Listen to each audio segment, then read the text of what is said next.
একটা কথা রাখবা, দুটো খাসির মাথা এনে দিবা। হাসি আদরে একটু আবদার মিলিয়েই বলা।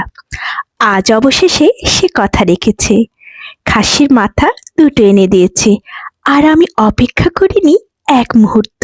দুটো খাসির মাথার মগজ দুটো যত্ন করে কেটে ধুয়ে মশলার ঘ্রাণে ভরিয়ে দিলাম রান্নাঘর। কড়াইয়ের তেল গরম হতেই শুরু হলো সেই পরিচিত শব্দ, খাটাখাট।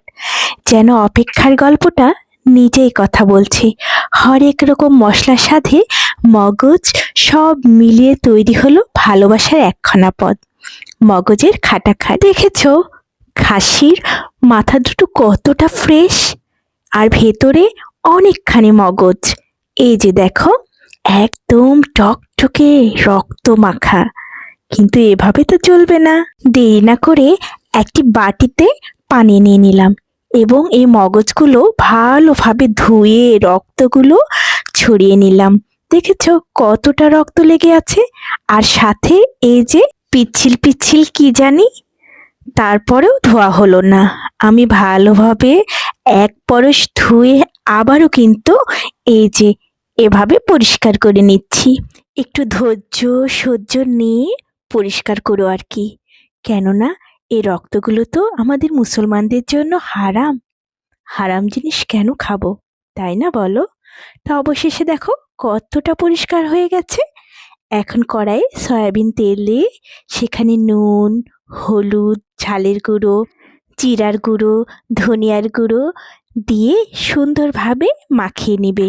তারপর দেখো মেখে আসলে তারপর এখানে এই কয়টি মশলা দিয়ে দেবে। বেশি মশলার প্রয়োজন নেই। মশলাগুলো দিয়ে যখন নেড়েচেড়ে একটা সুঘ্রাণ বের হবে, তখন দিয়ে দেবো একটু আদা রসুন বাটা। তারপর একটু পানি দিয়ে ভালোভাবে নেড়েচেড়ে যখন বলক চলে আসবে, তখন ধুয়ে রাখা সেই মাথার মগজগুলো এর ভেতর দিয়ে দিবে আর কি। তারপর ভালোভাবে নেড়ে চেড়ে সুন্দরভাবে মাখিয়ে নিয়ে একটা ঢাকনা দিয়ে ঢেকে দেবে সেদ্ধ হওয়ার জন্য। সেদ্ধ হবে তো, এজন্য 15 মিনিট অপেক্ষা করবে। আর 15 মিনিট পর দেখো কতটা সুন্দরভাবে মশলাগুলো লেগে গেছে। তারপরে এই মশলাগুলো গায়ে গায়ে মেখে মেখে আসলে তখন নামিয়ে নিয়েছি। তারপর একটা ছুরির সাহায্যে সুন্দর মতো কেটে নিচ্ছি পিচ পিচ করে। দেখো যেগুলো বড় সেগুলো একটু ছোট করবে আর কি, আর ছোটগুলো তো ছোটই। এভাবে কেটে নিলে কিন্তু বেশ লাগে। দেখো এই মাথার মগজটা ছোটরা কিন্তু খেতেই চায় না। এভাবে একবার করে দিবে, দেখবে চেটে পুটে তারা খাবে। এবং এটা তো অনেক উপকারীও একটা জিনিস।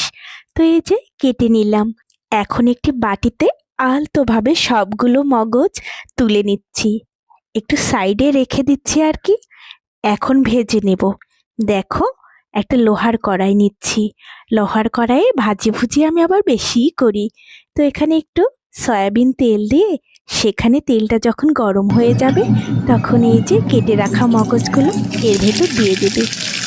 এখন সুন্দর মতো নেড়ে চেড়ে অনেক দিনের অপেক্ষার শেষে বানানো এই খাসির মগজের খাটাখাট বলে যাবে কিন্তু, এভাবে কি তোমরাও বানাও?